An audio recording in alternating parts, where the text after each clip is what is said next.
Good morning, everybody. Well, it's Sunday and it's that time of the week again. So Q&A. Once again, these are just my findings of what I find on the exchange. I accept there are a lot more people out there that know better than me, and if you do, please inform me, and if anything I say is completely wrong, please let us know and I will share it with the class. But this is just my take on things. I'm prepared to be educated. Firstly, this week I think we're mainly going to end up focusing on payments.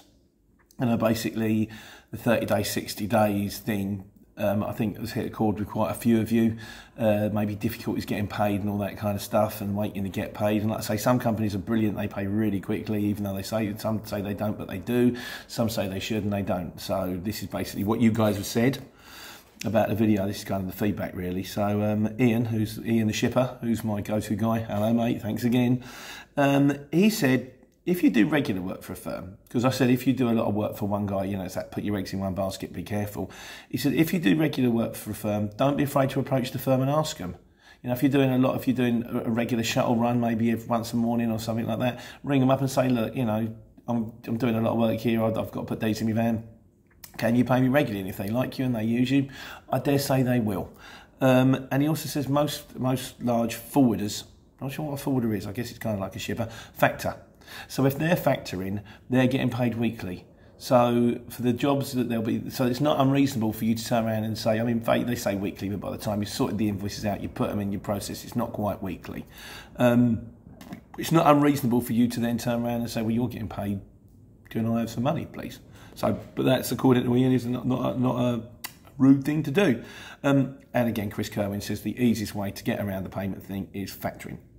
I've mentioned this briefly before. The way factoring works is basically it's a short-term loan. So what will happen is you set up a factoring company. I have a factoring company, and what you then do is you provide them with evidence of the PODs and the invoices, and so that they know the money is coming in, and then they pay out on those invoices. So my company pays out every 7 days. And then they will have to chase the invoices in return themselves. 30 days, 60 days, they will take care of all the chasing of the invoices for you. If someone doesn't pay, they will send the letters to them to say, you better pay or we're going to take your solicitors. It takes a lot of headache away, because at the end of the day, all we really want to do is do a decent job. Go and get in your van, drive there, pick the gear up, deliver it, do a decent job, get the gear from A to B. The headache on the other side of things is something you don't really want to deal with. But there is obviously a cost. The factoring companies charge between, I don't know, I think my charge is 3.8%. Some charge more, some charge less. There'll probably be a fee to set them up, because there's an admin fee, because there's, you know, computer stuff they have to do on their side. And also, not everybody can get a factoring company. I've never plugged mine because I don't know if it's something to do with their policy, but I've said to them that I can do a video to try and get some guys up and running and get you some more customers. Once again, I don't want anything out of it. But they said no. I said, no, we're quite happy as we are, and I think they might be saying their rules and regulations, so I'm not plugging them. But I have said who they were before, so if you want to scroll back, you can have a look. But they've asked them, do you want me to plug them? They said no. So, but yeah, that's kind of the way it is. I mean, the other thing is also it depends how much money you're running through. Certain factoring companies, if you're not running through a high enough turnover, then they'll want to charge you a monthly charge. And what you can find if you're not careful is all the money you're making, by the time you shelled out for the van, you shared out your wear and tear, you shared out your diesel, you shared out your factoring, there ain't that much left over for yourself. But this is something you guys can look into. The factoring is there. I presume that you can Google it. There'll be more on it, like, you know. So, but yeah, that, according to Chris, I find it the easiest way, and Chris is the same. You can concentrate, you can focus on your side of things, which is the transport side of things, and leave the chasing of the money to someone else. Like I say, there's a cost involved, but you get paid weekly. You know where you stand. Yeah, so that's basically sides of things. One point Franz van Schwalk made, he said, if I factor, why am I chasing invoices? Well, the truth of the matter is I'm not chasing invoices. I have to chase the odd one. As you'll see, some jobs come up on the exchange and they say underneath them or in their terms and conditions, we do not deal with factoring companies. So in which case, if they refuse to talk to the factoring companies, then the lady from the company will ring me up and she'll say, look, we've got this guy from accounts. I've tried to speak to him, but he won't speak to us. Can you talk to him, please? In which case, you just do what everybody else does, which is what you do when you're chasing the bill. Ring them up politely. Say, can I speak to the accounts department, please? Say hello. And they go, right, I'm chasing this invoice. And then normally what happens is they look at it and they go, hang on, let me have a look at that. Yeah, actually, no, you're right. That should have gone. That should have been paid. I'll put it on the system for Friday. And then it turns up. And then they ping it into my bank. And as soon as it goes into my bank, I ping it across theirs. So that's why I'm not chasing many. There was one person the other day who rung up and she said, could you please call your factoring company off because they're ringing me? And then I rung the factoring company to say, okay, look, I'm going to deal with this. And she said, yeah, but the only reason we're ringing is because it says on their invoice 30 days from payment. She's now 60 days. So that an argument can be made. If you don't want the factoring company to ring you, pay the invoice. Having said that, I've also heard stories, and it has happened to me once, I think, where certain factoring companies can be unreliable, and this is something you've got to be careful of, because if you've got an unreliable one, if, for example, the shipper pays the invoice, and then it starts getting phone calls from the factoring company saying, well, you haven't paid me for the invoice, that's just going to upset them. And that's totally understandable, because if I paid a bill, and then if I had people ringing me a week or two later going, you haven't paid this bill, you haven't paid this bill, and I have paid the bill, I'm going to get the needle and I'm going to think I ain't going to use them again. I can't be doing with the aggravation. So again, choose wisely if you go with factoring. Alternatively, if you choose to chase the invoices yourself, then you're totally in control of the situation. You know what stands where. You can talk to people individually, and hopefully you won't have to chase too many. Once you've got over that 30, 60 day hump, if you're up and running, then you the money that you see you're doing the work for now will come in 30 to 60 days. But the money you did the work for 36 days will come in now. So it's just getting over that original hump. If you can do it, it's probably a better way to do it.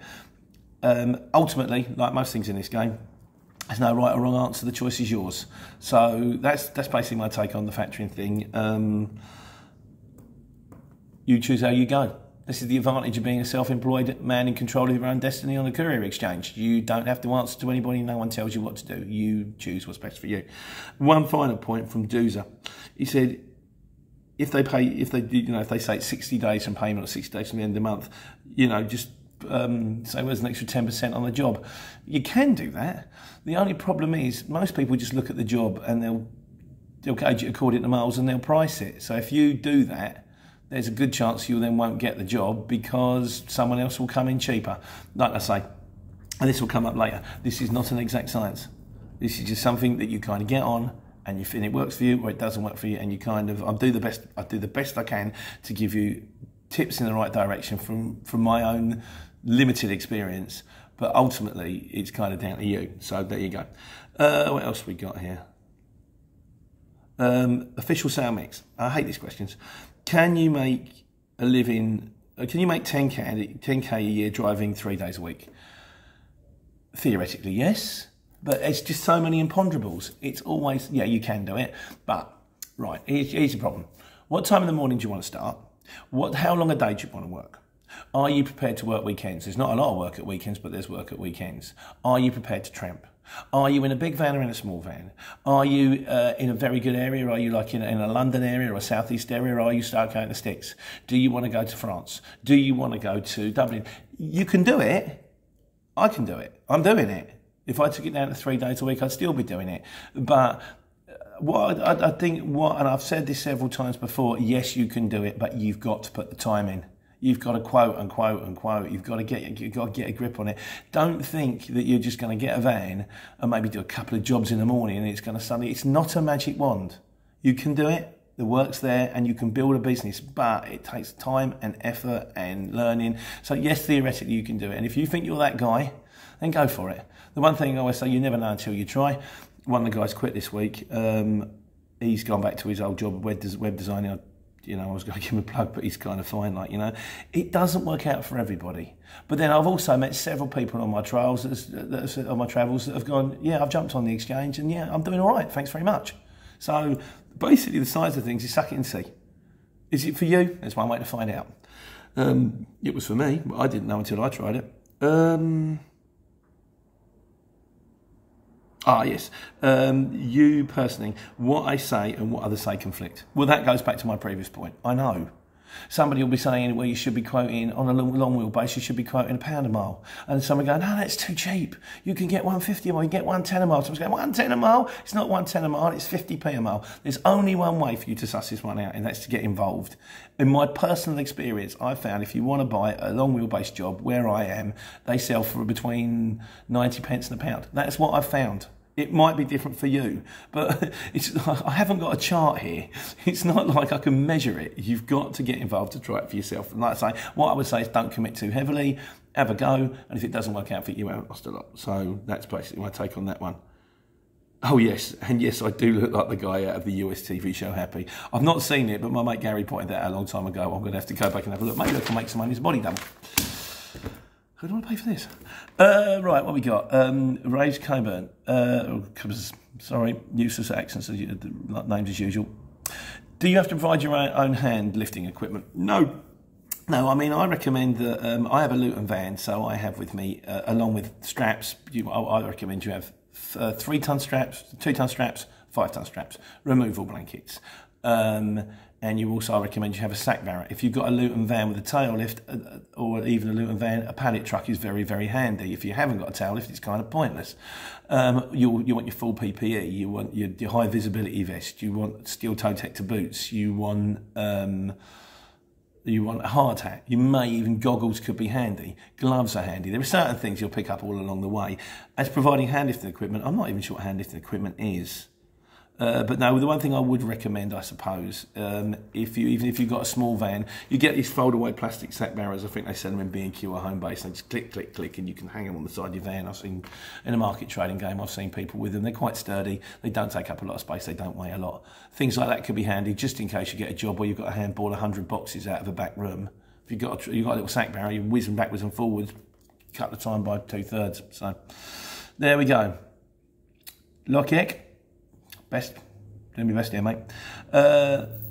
This is a cool one. What's my opinion? It's Pete, the political guy now. I'm not fucking Jonathan Pye. What's my opinion about Brexit? Do I think it will? How do I think it will affect trade? And do I think there will be an increase in trade by Christmas? As far as Brexit is concerned, I ain't got a clue. I don't think anybody has. I'm with Giles Brandreth on this one. They kind of go, some people say it's going to be a good... I have my own personal opinions on what I think. And just for the record, I vote Remain. I'm one of those sad guys. I'm probably going to set a load of people here. But I'm one of those sad guys that believe we're better together than we are apart. And I kind of thought economically it's better to be in the club than outside the club. But the truth of the matter is, I don't know whether it's right or wrong. And I know that there are a lot of issues. I respect the sovereignty argument. I respect other people's views. That's just my personal view, but I don't really have a big problem with it. And the truth of the matter is, I also believe in democracy. So now we voted to go. We're going to have to go. That's the size of things, like, you know, so it wasn't my choice, but I'll go with the will of the people. That's the way it is. How will it affect trade? I don't know. I genuinely don't know. The one thing I will say, firstly, I do think trade does tend to increase towards Christmas. It kind of stands to reason that people need to be shipping more around Christmas. It tends to be the case at round back, and then it kind of dies off a bit January, February, March, and picks up slowly throughout the rest of the year, or at least that's what I've found. As for the Brexit thing, the one thing I do know is everywhere I look, there are distribution hubs. There's one just on the speed restriction going up the M1 North around about 14-15. Amazon are building something that's the size of a small town. The truth about it is that doesn't mean they're going to use you, because if they've got any brains about it, they'll have their own vans as well. But I think distribution and delivery seems to be the way things are going. The high street's kind of dying. Everyone now wants everything shipped directly to their door, which means there hopefully will be more jobs for all of us. Hopefully. Wouldn't that be lovely? We'll have to wait and see, won't we, I suppose. That's the size of that one. If I could write clearer, that might help. Lazakar Mizev. Hello, mate. Do you need a transport manager certificate to do a self-employed driving job? I don't even know what a transport manager certificate is. So that kind of answers the question, really. No, you don't. You need a van. You need a driving licence. You need insurance. You need either hire and reward insurance or light haulage insurance. Light haulage is cheaper, but hire and reward is probably more cover. So if the difference isn't too much, I'd go hire and reward. If it's a big difference, go light haulage. And you need goods in transit insurance, and you need public liability insurance. That's it, really. Don't think you need a certificate for... I'll make you one if you like. I'd write a piece of paper and post you. There you go. Just send me your address. Jonathan Lawrence. Now, this is one for the guys out here because I don't know the answer to this. He's got a problem. He wants to do a car transporter. He says the thing is, if I put a trailer on the back of a car and then I put the car on the back of the trailer, that instantly takes him over the 3.5 ton limit. If he goes over the 3.5 ton limit, you theoretically need a tacho. I've never seen a car with a tachograph, to be honest with you. I don't know the answer to this, my friend. I would say contact the ministry. Just get the number and try and speak to someone friendly there. And then once you get an answer out of them, say, can I have that in writing, please? That way, if at a later date someone pulls you over and goes, you can't do this, go, well, I've actually got an email from the ministry that says I can. So which one am I supposed to go with? But having said that, if anyone out there who's watching these videos knows better than me when it comes down to transporting cars, what are the rules, please let me know. And then I can pass it on to Jonathan Lawrence by text, and everyone's a winner. Thanks very much. And the final word today goes to Matthew Jackson, who, you know, on the strength of the video I did about the, bless him, the guy who was doing the film shoot, he said, I've had my fair share of jobs transporting human brains from Lincoln down to London. Now, I'm presuming this isn't like a donor thing, because I know you can transplant hearts and lungs and kidneys and things, not so much lungs. Brains, not unless you're Steve Martin. But if you would care to elucidate on that one, I'll be very grateful, and I'll stick it on the webpage, which is petercoth@live.co.uk. All the videos are on there. There's some stories on there if anyone wants to read them. There's some information about the book, which is still kicking around in the background. Yeah, and I'll do another one of these. That's it, guys. That's today's Sunday Q&A. I hope you did well last week. I hope everything's fine with everybody. The sun is shining. It's still light. Take care, take money. Have a good Sunday. Bye, guys.